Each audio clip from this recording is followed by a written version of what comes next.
Halo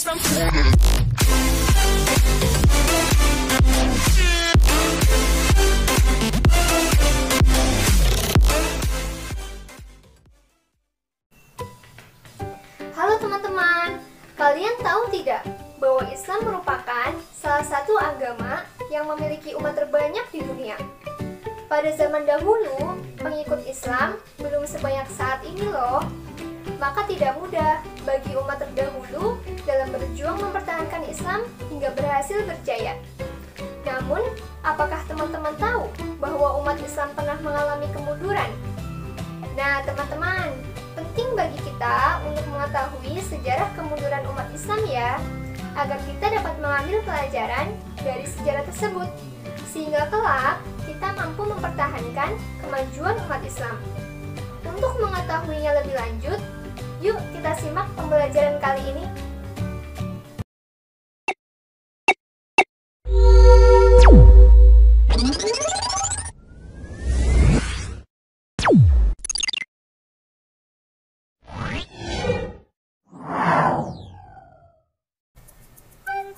Assalamualaikum warahmatullahi wabarakatuh teman-teman. Bagaimana kabar teman-teman hari ini? Semoga semuanya dalam keadaan sehat ya. Kembali lagi dengan kakak, Kak Rafasya. Bagaimana nih? Apakah teman-teman sudah siap untuk belajar hari ini? Jika teman-teman sudah siap, yuk kita belajar bersama di video kali ini. Tapi sebelumnya, jangan lupa untuk berdoa terlebih dahulu ya, agar ilmu yang kita dapatkan diberkahi oleh Allah. Amin. Teman-teman, pada pembelajaran kali ini kita akan belajar mengenai kemunduran umat Islam. Tujuan dari pembelajaran kali ini agar teman-teman dapat pertama, menjelaskan faktor kemunduran umat Islam. Kedua, menghubungkan kemunduran umat Islam dengan penjajahan bangsa Barat atas dunia Islam. Ketiga, memberikan argumen tentang munculnya gerakan tajdid. Dan yang keempat, mengambil hikmah dari munculnya gerakan tajdid.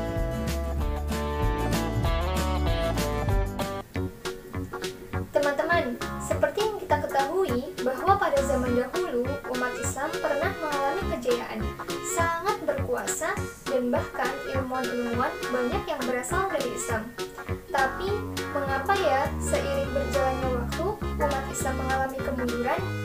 Apakah teman-teman sudah tahu apa sebab umat Islam mengalami kemunduran? Lalu, bagaimana ya umat Islam bisa bangkit dari kemunduran?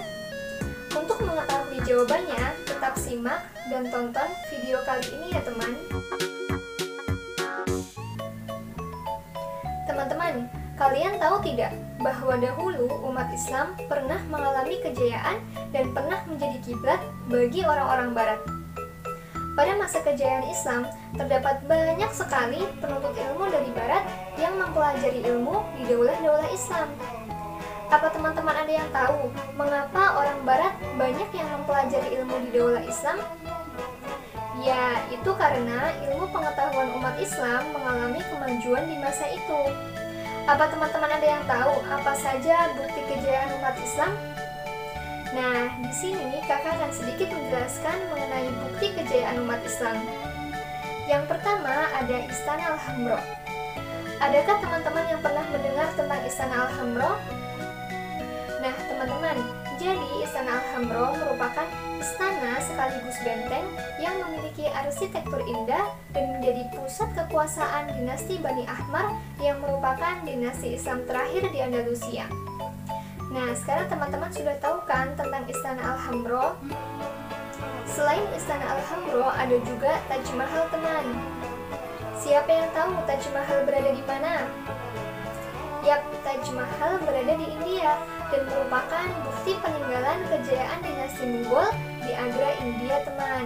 Ketika itu, dinasti Mughal menyebarkan agama Islam di tengah-tengah mayoritas agama Hindu di India. Selain itu, ada juga bukti kejayaan umat Islam dalam bidang ilmu pengetahuan loh. Seperti Ibnu Sina atau lebih dikenal Avicenna. Beliau merupakan penemu ilmu kedokteran dan dikenal sebagai bapak kedokteran dunia. Karyanya Al-Qanun fi At-Tibb sudah menjadi rujukan di berbagai bidang ilmu kedokteran selama berabad-abad. Kemudian ada juga Al-Khwarizmi.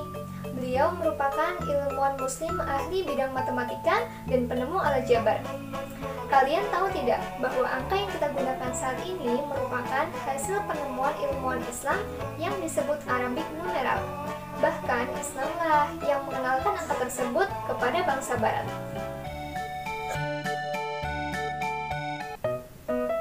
Terdapat beberapa faktor yang menjadi penyebab kemunduran umat Islam.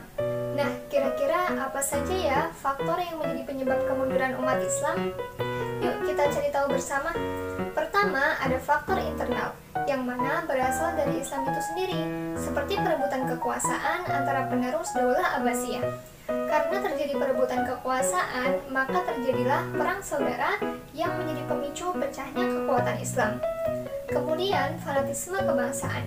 Teman-teman tahu tidak bahwa pada masa Daulah Abbasiyah terjadi persaingan kebangsaan? Apa penyebabnya ya? Penyebabnya yaitu karena adanya perbedaan antara bangsa Arab dan non-Arab yang menjadikan umat Islam tidak dapat bersatu. Kemudian, penguasa yang hidup berfoya-foya.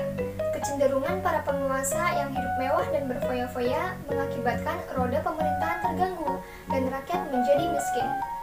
Kemudian, munculnya daulah-daulah kecil. Apa ya sebab munculnya daulah-daulah kecil? Nah, itu karena tidak adanya lagi persatuan di antara umat Islam, teman. Sehingga muncullah daulah-daulah kecil yang memerdekakan diri. Selain itu, terjadinya krisis ekonomi. Pada masa itu, ilmu pengetahuan lebih dikembangkan dibandingkan bidang perekonomian.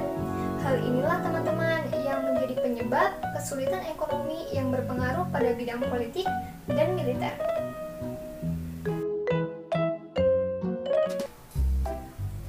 Faktor yang kedua yaitu faktor eksternal. Apa saja ya teman faktor eksternal yang menjadi penyebab kemunduran umat Islam? Nah, salah satunya yaitu adanya perang salib. Terjadinya perang salib antara umat Islam dan Kristiani menyebabkan permusuhan yang sangat kuat antara umat Islam dan Kristen, teman. Selain itu, adanya serangan dari bangsa Mongol. Teman-teman tahu tidak siapa pemimpin bangsa Mongol ketika itu? Ya, ketika itu bangsa Mongol dipimpin oleh Hulagukan. Mereka melakukan pengepungan dan menghancurkan kota Baghdad hingga meluluh lantakan Baghdad dan seluruh penjuru wilayah kekuasaan Daulah Abbasiyah. Kemudian runtuhnya Daulah Ahmar dan Daulah Mughal. Ketika itu, Daulah Ahmar di Andalusia berakhir secara tragis. Mengapa tragis? Itu karena khalifah terakhir diusir dari Andalusia dan seluruh umat Islam dipaksa untuk meninggalkan Andalusia atau menetap di Andalusia dengan syarat berpindah keyakinan. Begitupun dengan Daulah Mughal di India, teman. Rapuhnya kondisi dalam negeri Daulah Mughal membuka kesempatan Imperium Inggris untuk meruntuhkan kerajaan Mughal hingga menguasainya. Nah, itulah beberapa faktor yang menjadi penyebab kemunduran umat Islam yang harus kita ketahui ya teman.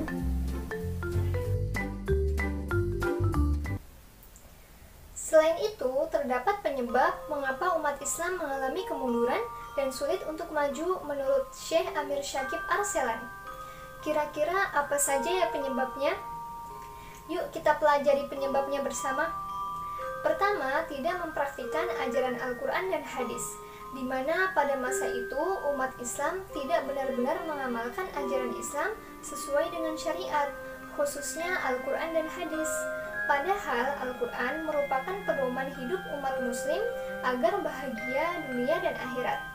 Serta banyaknya ajaran Islam yang menyimpang dari syariat sehingga menyebabkan umat Islam sulit untuk maju. Nah, kita sebagai generasi Islam harus berpegang pada ajaran Al-Quran dan hadis ya teman. Kemudian yang kedua, tidak mau bersatu dan terpecah belah. Karena umat Islam tidak mau bersatu dan terpecah belah, maka umat Islam sulit untuk maju. Padahal Allah telah memerintahkan umat Islam untuk bersatu. Teman-teman masih ingat tidak semboyan kita yang berbunyi, bersatu kita teguh, bercerai kita berantakan? Nah, semboyan tersebut bisa menjadi pegangan kita untuk tetap bersatu ya teman. Kemudian yang ketiga, terlalu cinta dunia dan takut mati. mayoritas umat Islam lebih mementingkan kehidupan dunia serta melupakan akhirat. Berbeda ketika pada zaman Nabi, di mana umat Islam terdahulu lebih mementingkan bekal untuk kehidupan akhirat. Dari hal ini, kita belajar bahwa mempersiapkan bekal untuk kehidupan akhirat itu penting ya teman. Jangan sampai kita lalai karena terhipnotis oleh kesenangan dunia yang hanya sementara.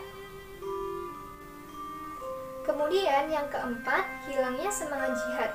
Mundurnya umat Islam disebabkan karena semangat jihad yang mulai terkikis, yang mana seharusnya umat Islam memiliki semangat jihad untuk menegakkan agama Allah dan syariat Islam.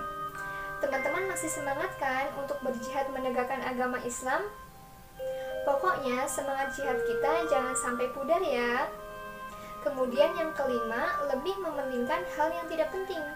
Umat Islam lebih sering mengerjakan hal yang tidak penting terlebih dahulu dibandingkan hal yang sangat penting. Maka dari itu teman-teman, kita harus dapat membedakan dan menentukan mana hal yang harus dikerjakan terlebih dahulu dan mana hal yang dapat dikerjakan setelahnya. Kemudian yang keenam, gagal menemukan hal yang bermanfaat. Terkadang umat Islam gagal menemukan hal yang bermanfaat sehingga umat Islam lebih sering menggunakan waktunya untuk hal yang tidak bermanfaat. Padahal Rasulullah SAW telah bersabda, sebagian dari baiknya keimanan seseorang ialah ia yang meninggalkan sesuatu yang tidak berguna baginya. Hadis riwayat Tirmidzi. Nah, itulah keenam faktor mengapa umat Islam mengalami kemunduran dan sulit untuk maju menurut Syekh Amir Syakib Arselan.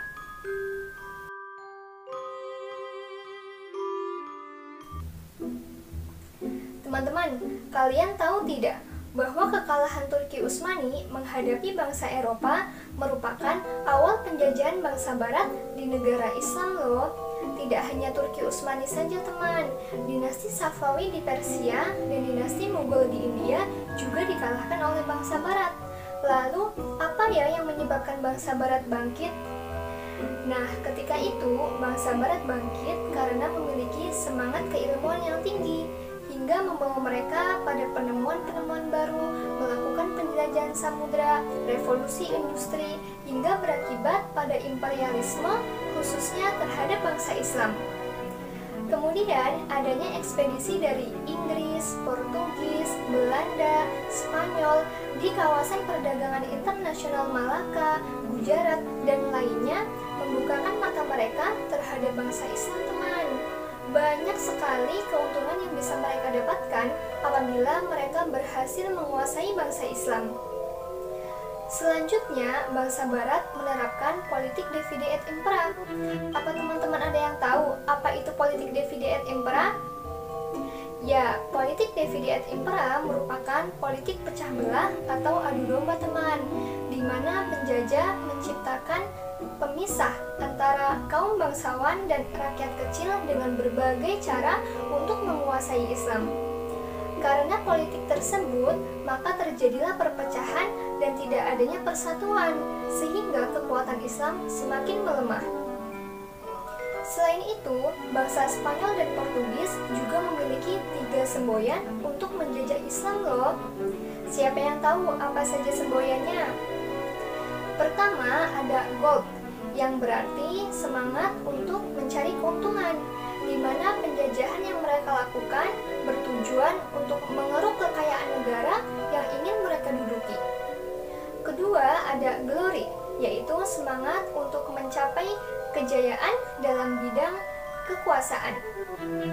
Dan yang ketiga, ada gospel, yaitu semangat untuk menebarkan agama Kristen di negara Islam yang dijajah.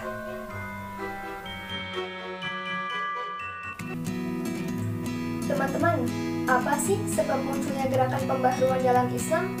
Lalu apa tujuannya ya? Nah, munculnya gerakan pembaharuan dalam Islam disebabkan karena adanya kesadaran dari tokoh-tokoh Islam loh.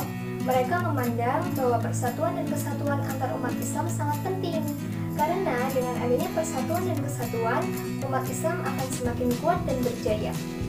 Kemudian, gerakan pembaharuan dalam Islam bertujuan untuk mewujudkan peradaban modern dengan meninjau kembali ajaran-ajaran Islam. Selain itu, kebangkitan Islam merupakan bukti kesadaran keimanan dalam membangun kehidupan yang sesuai dengan prinsip Islam, baik melalui gerakan di bidang politik, ekonomi, sosial, budaya, dan lain sebagainya.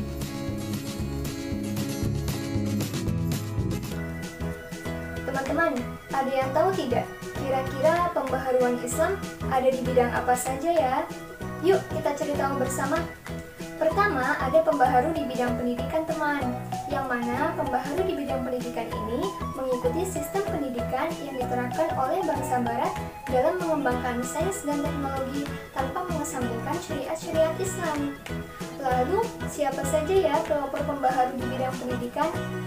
Pertama, ada Sultan Mahmud II dari Turki Utsmani. Kedua, ada Said Ahmad Khan dari India. Dan ketiga, ada Muhammad Ali Pasha dari Mesir.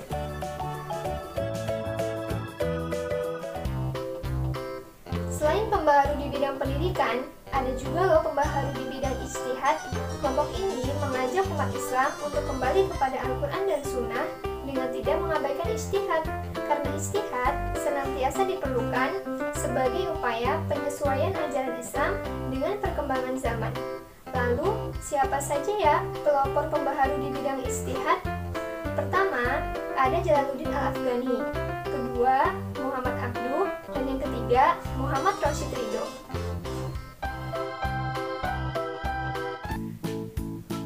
Baik teman-teman, kesimpulan dari materi kita kali ini yaitu bahwa umat Islam dahulunya pernah mengalami kejayaan dengan bukti seperti bangunan peninggalan dinasti-dinasti Islam serta penemuan-penemuan di bidang ilmu pengetahuan.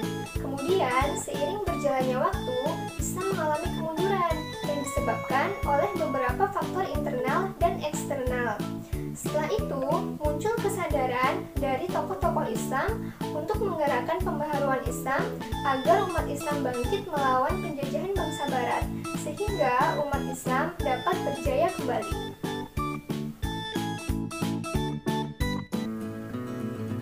Alhamdulillah, selesai sudah pembelajaran kita pada kesempatan kali ini. Semoga pembelajaran kita kali ini dapat memberikan banyak manfaat bagi kita semua, serta dapat menambah wawasan kita mengenai sejarah kebudayaan Islam. Tetap semangat ya teman, dan jangan pernah bosan untuk mempelajari sejarah, karena dengan mengetahui sejarah, kita dapat mengambil pelajaran untuk menciptakan kehidupan yang lebih baik ke depannya. Sekian dari kakak, dan sampai jumpa di pertemuan selanjutnya. Wassalamualaikum warahmatullahi wabarakatuh.